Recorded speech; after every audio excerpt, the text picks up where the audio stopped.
Oh, my truck. Watch out for gators. Seriously. Call AAA out here? For too long, we've been apathetic about protecting our wild places. I'm not even sure I'm on a road. What we save and what we pave over the next 10 years will determine the future of Florida. We just hope this system is up and running. Where are we? This is the capital step. They are being targeted right now by developers. Moment of truth. That project, unfortunately, will be houses. Where do we go from there? My name is Chad Crawford. For the past 15 years, I've introduced viewers to Florida's wild beauty. But right now, the paradise we know and love is being threatened like never before. We are way better than this. Join me as I meet the men and women fighting for our future.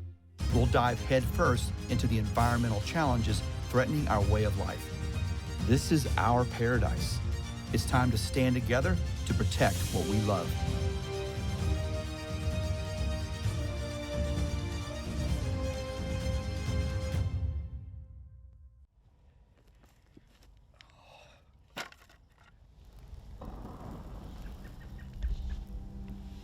I spent a lot of time outdoors.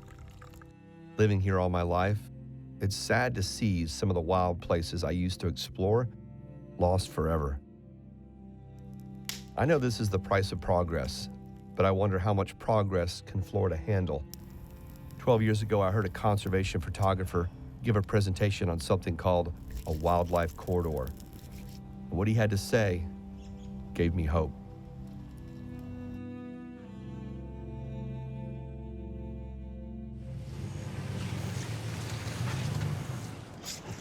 We are in deep woods. I don't know where I am. I'm not even sure I'm on a road. Ah! Oh, my truck.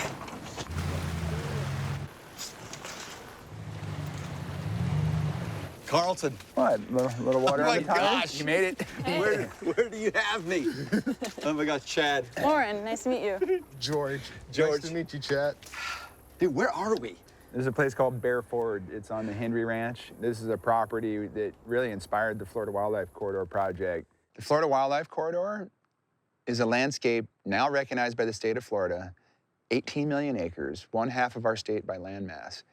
And it's a connected network of public conservation lands, that's 10 million acres of public land, connected to 8 million acres of mostly working lands, cattle ranches, citrus groves, working forest. And together, they provide the backbone and the fabric of wild Florida. The Florida Peninsula is about 400 miles from the Georgia border, extending south all the way to the Keys. Along the peninsula are several very large conservation areas. The Everglades, a couple of million acres in South Florida. Then you move up through the Lake Wales Ridge. In Central Florida, we have the collection of properties around the Wekiva River, and then a very large natural area, the Ocala National Forest.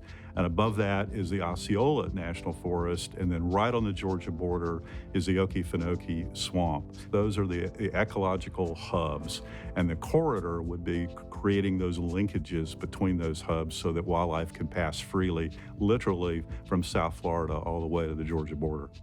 I'm here to help Carlton, whatever I can do. You got a little bag? I'll take it. Backpack. You serious, George? 1,000%. Please tell me what's in here. Batteries, and batteries. You take the car battery out of the truck just for more Oh my gosh. I'm getting the new guy treatment. Well, today we're trying to capture pictures and video of the black bears that live on this ranch. To get those pictures, we're working with camera traps.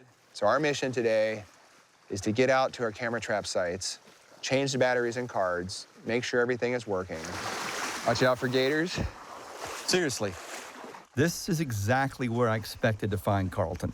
Swampy, buggy, muddy. He's sloshed through some of Florida's most extreme environments. I think I always had that sense of wonder and curiosity that made me want to look out beyond the horizon and try to do something different.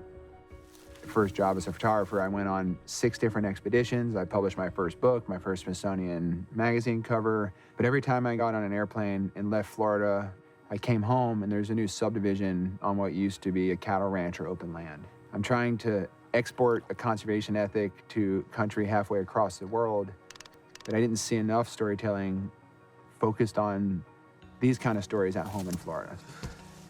2 cameras, you can see what they're pointing at. We have a pine tree in the middle of this glade, polished down from bears scratching their backs on that tree. Oh my gosh, that is incredible. I mean, wow. The light that just flashed, when you move in here, it's telling the cameras to start recording, to start taking pictures. Okay. So right now, it's shooting away silent 45 megapixel photos on that system and silent 4K video on the other. Wow. So I'm kind of eager to go see what we might have. Let's go. I can tell. Oh, whoa, who's this? Who's this? Oh, wow. Look at this big male black bear dancing on that pine tree. He's doing the bear dance. He's got his back and his head rubbing up against it. Look at the hips swinging back and forth. Is he biting it? Is that what he's doing at the top? No, he's just, he's got his hand like gripped around behind the tree. Oh my gosh. This is their social media. He's dropping that pin and saying, I was here. A camera trap is a portal into a hidden world. It reveals moments in these animals' lives that we're never gonna see without it.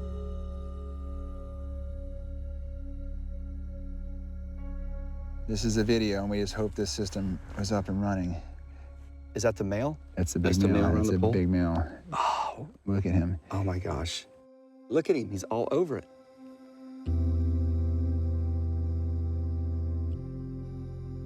What story are these images telling about this piece of property here? These pictures are showing that this property matters. To be able to see a bear behaving in the wild, captured beautifully like this, I think it can reach people in a different way. And it can help give these animals a voice when we're saying why we need to invest in protecting places like this.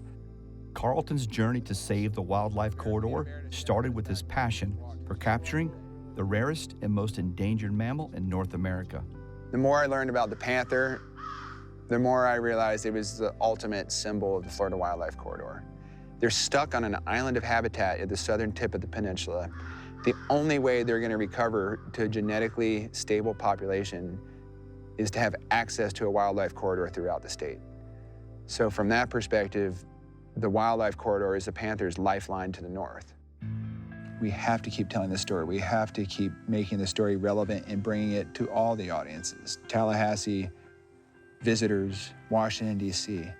Everyone needs to know about what we have a chance to protect. Otherwise, it's going to be overlooked and forgotten.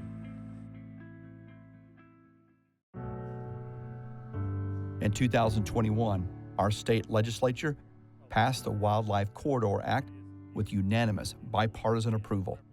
To learn more about this bill and its implications for Florida, I sat down with Secretary Shawn Hamilton, who leads Florida's Department of Environmental Protection. The Wildlife Corridor, there's been this movement for it, and now there's an official act passed here in Tallahassee. Why was that necessary? Obviously, it solidified that definition, right? Yeah. It gave it a tangible, long-standing reference that you can look at and you can point to, right? It also provides a framework to encourage the continued investment and the sustainment in that corridor. Is there an urgency here? Most definitely. We've got a unique time period here to take advantage of the energy behind the corridor to purchase and bring those linkages into conservation. We're seeing amazing growth. We also need to see amazing conservation efforts, right, to make sure that we maintain that balance for the state in its entirety.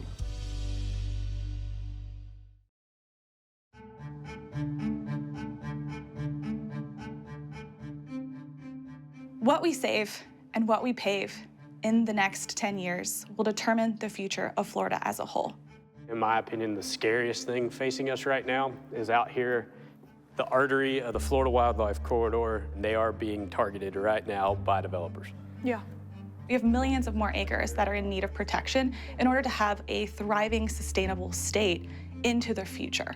I think the growth here is insurmountable. I don't see a way for us to connect. Where do we go from there? Conservation Florida is a statewide nonprofit land conservancy. We work from Pensacola to the Florida Keys, protecting land with an emphasis on protecting water, wildlife, wild places, and permanently connecting the Florida Wildlife Corridor. Adam's role is to bring together the right people to the table and seeing these projects close, permanently protecting land. I'm on the road a lot, travel from Pensacola to the Keys. I'm riding along with Adam Bass to better understand how land is protected for our wildlife corridor. It doesn't work. Doesn't work. Nope. The AC doesn't work? Hadn't worked in about a year and a half. If you want to listen to the radio, I got you covered. So your AC doesn't work, your radio doesn't work. What does work? That 6.0 diesel motor. The engine works. Yeah. There's 375,000 miles on this old truck, and she's got another couple 100,000 miles in her. Our first stop is one Adam is particularly proud of. It's a large tract of land right on Lake Kissimmee. Hey, let me show you this, Chad. This picture of your house, or what is this? Thankfully, it's a picture of something that will never exist. So this is one of our success stories. This is the Eagle Haven Ranch, right on the shores of Lake Kissimmee. So this right here was supposed to be right here where we're standing. Right. Wow. Yep. 1,400 homes, 3 golf courses. Oh my gosh. I grew up out here. I want it to stay like this. It's kind of neat to see it because the billboard's still out on the property of, well, this was going to be where the clubhouse was, and this is where the marina was going to go, and they're covered in mildew and moss now, and I'm pretty proud of that. What would the environmental impact be, Adam, if this was built? A golf course is chemically intensive, it's fertilizer intensive. Yeah. The Kissimmee River is right there. You are at the very southern end of Lake Kissimmee. From here, it's straight to Okeechobee. As we develop, as we sprawl, as we convert natural lands into pavement, it's harder for that water to find its way back into the aquifer. What conservation land does is allow for a much greater area for rainfall to hit the surface and to naturally percolate into the soil. Next, we jump in the truck and head north. Is it realistic that land conservation can keep pace with our growth? No is the simple answer. There's not enough money currently being spent on land protection efforts to keep up with population growth and development pressures. We need consistent funding at a level that's meaningful from the state and the federal government. That is the only way we're going to really end up successful at the end of the day. So where to next, Adam? We're headed out to meet Scott Crippen at his ranch. How much land is he looking to put in easement? Yeah, 615 acres. I think I'd have a few questions too. Yeah, absolutely. Is that him right there? Yep, there's Scott. Land protection, it's real estate, but at the end of the day, it's very much a you and me, we got to talk, and we have to build those relationships with landowners. It's a trust game. I'm a little naive to the whole process. I mean, I understand, I have an understanding of it, but Working in perpetuity, I'm sure there's questions. Yeah. I mean, our main thing is just, protecting our family land. This is my dad's piece. He passed away. Conservation easements, they're basically an agreement between an organization like Conservation Florida and the landowner. The landowner gets to keep doing what they're doing on the property, whether that's farming, ranching. They agree for some form of compensation, or just they can donate it as well. We get calls, people wanting to buy a big piece of property and put it in the family, want to pass it on to the kids, and protect it the best we can. It's critical that we continue to fund the purchase of conservation easements in our states. It keeps land wild, and it compensates fairly families for what they are giving up. And that's the opportunity to sell for development, which can be very competitive and very attractive.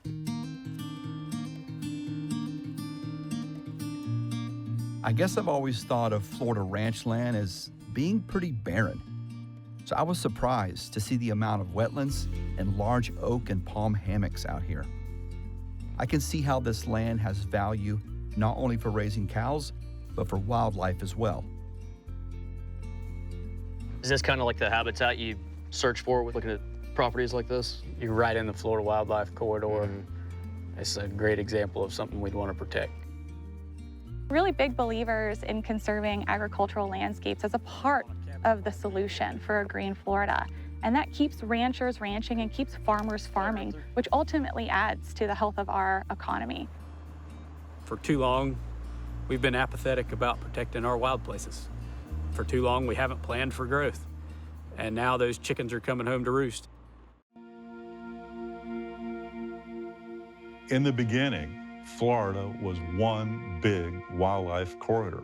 Animals could freely move from the Atlantic to the Gulf, from the Keys. If you step back and see how Florida is, or almost any of our developed area now, it's crisscrossed by roads, interstate highways, fences.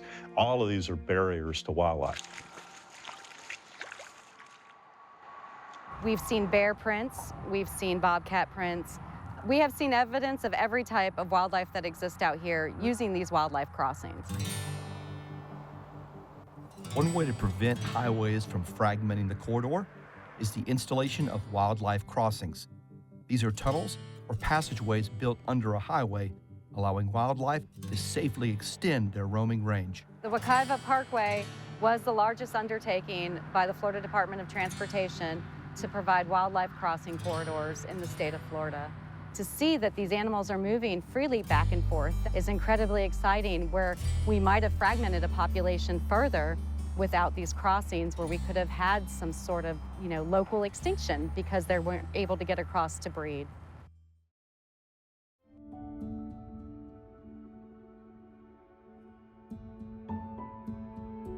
I'm waking up at Archibald Biological Station. Tucked deep in the heart of the wildlife corridor is a kind of a secret scientific sanctuary. I convinced wildlife biologist Joe Guthrie into letting me tag along for the day.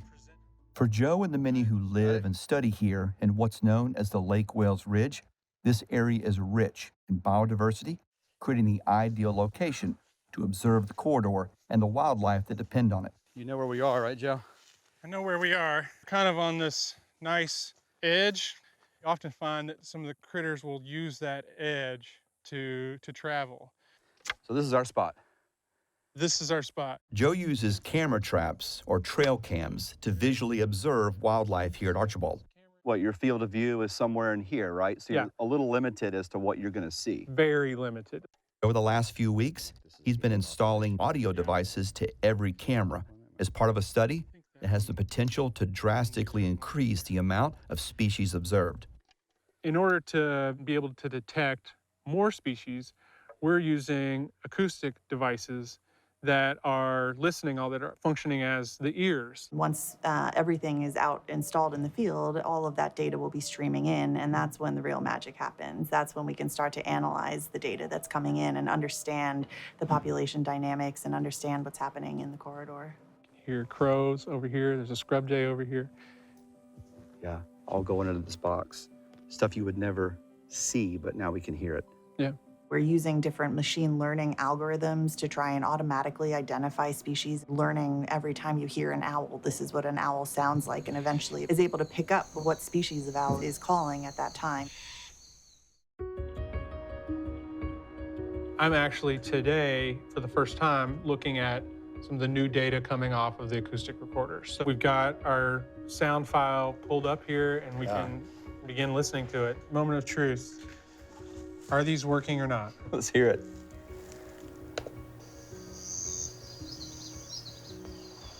I can hear the sandhill crane plain as day, way in the background. And I can hear common yellowthroat in there. Bob White. It's just a cacophony of sound. I mean, are you amazed at how clear it is? Yeah, I can't believe I was expecting kind of like a lot of noise in the background, a lot of wind. Is this a game changer?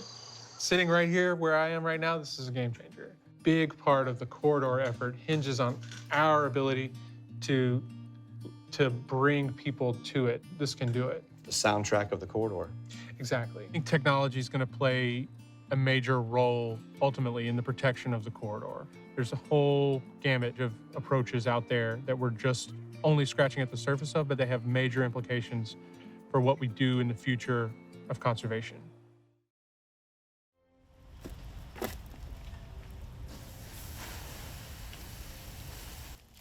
The connected, thriving corridor that once was is being fragmented, and it's affecting, well, everything. Our water, our wildlife, even our quality of life rely on these connected lands. But it's never too late. We can keep these pieces of paradise. It could be a beautiful future if we all rally behind saving what keeps Florida, Florida. I see so much hope in so many places. The rancher, the farmer, the biologist, the lawmaker who votes to protect the corridor. And they're the reason we have this chance to save this for the next generation. There's over 8 million acres of the Florida Wildlife Corridor to protect. And we're not going to get them all, that's reality. But we're going to protect that corridor 1 acre at a time. It's going to take conservationists, politicians, storytellers, scientists, and us voicing a demand to protect our land. Because if the corridor can't be saved, we'll have to ask ourselves, what can be saved? Want to protect our paradise? Visit conservationfla.org.